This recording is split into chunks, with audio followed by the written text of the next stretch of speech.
I, Sampada Raikar from Bhunkar Hospital, Thane, wish everyone a happy World Hearing Day. World Hearing Day, with the immense of experience that I have of over 25 years, I would like to give a few pointers to parents and grandparents, जिसमें वो देख सके कि आपका बच्चा, आपका पोता पोती नॉर्मल सुनता है या नहीं सुनता है।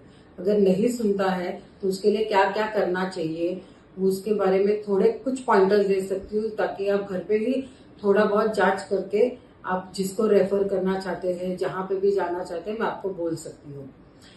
बच्चा नहीं बोल रहा है, बच्चा नहीं सुन रहा है, आप कैसे पिकअप करेंगे?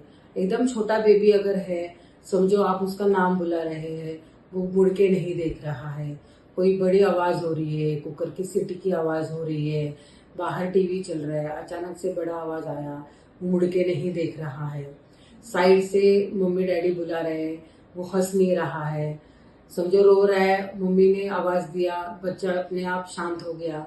ये कुछ ऐसे पॉइंटर्स हैं जो अगर वो बच्चा ये सब नहीं कर रहा है, इसमें से एटलीस्ट 2 से 3 चीजें भी वो अगर नहीं कर पा रहा है, that is the time it should click कि नहीं, शायद हो सकता है कि मेरे बच्चे को सुनने में कम आ रहा है। तो तभी अच्छे ईएनटी डॉक्टर के पास या अच्छे ऑडियोलॉजिस्ट के पास जाके आप उसके सुनने का जांच कर सकते हैं।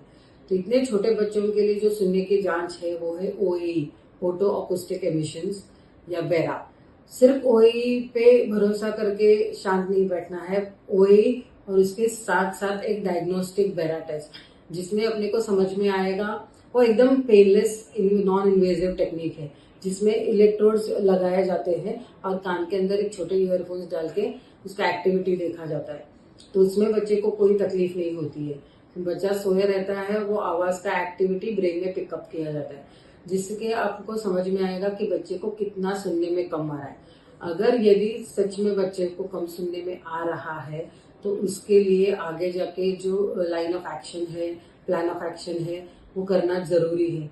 इसके लिए ये जितना जल्दी हो सके लाइफ में उतना करना चाहिए। अगर रुकते हैं, बड़ा होके देखेंगे, तो जो क्रिटिकल पीरियड है बोलने का, जन्म से लेके 5 साल तक, वो आपका निकल जाएगा। तो उसके लिए क्या है, अगर समझो बच्चे को हियरिंग लॉस है, वो डिटेक्ट हो गया, तो उसके लिए हियरिंग एड से पहले प्रॉपर ट्रायल दिया जाता है, ओएई, बेरा और उसके बाद hearing aid trial over a period of 1 और 2 मंथ्स। इसमें बच्चे का रिपीटेड टेस्ट होते हैं, जैसे आवाज देके वो बच्चा कैसे रिस्पॉन्ड करता है, उसका थेरेपी होता है, वो कैसे रिस्पॉन्ड करता है, और क्या अपने जैसे वो नॉर्मल सुन सकता है हियरिंग एड पे। अगर सुन सकता है we advise continue with hearing aids. अगर बच्चा हियरिंग एड से भी इतना फायदा नहीं मिल रहा है बच्चे को, तो आगे जाके यही बच्चे को बहुत सारे टेस्ट करने के बाद कॉक्लियर इम्प्लांट सर्जरी के लिए लिया जाता है, जिससे वो बच्चा अपने जैसा नॉर्मल सुन सकता है। लेकिन इसका सक्सेस स्टोरी पूरा थेरेपी में है। अगर आप बहुत अच्छा थेरेपी नहीं करते हैं अगले 3-4 साल तक, तो बच्चे को जो डिजायर्ड रिजल्ट्स है वो नहीं मिलते हैं। इसके लिए वो जितना अर्ली इन लाइफ ये इंटरवेंशन होता है, उतना आपको जो बेनिफिट मिलता है वो बहुत अच्छा मिलता है।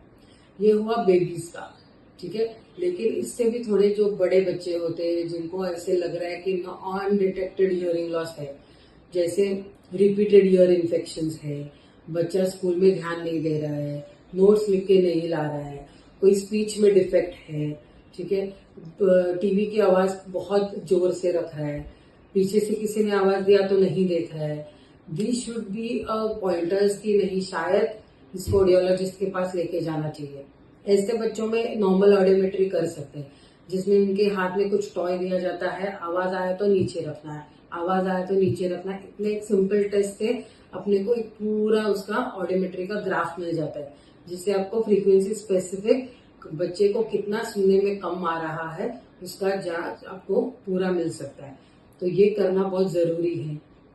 ये करने के बाद फिर आगे का लाइन ऑफ ट्रीटमेंट बहुत अच्छे से ईएनटी डॉक्टर और ऑडियोलॉजिस्ट के काउंसलिंग के बाद ही ये सब आगे लेके जाना चाहिए।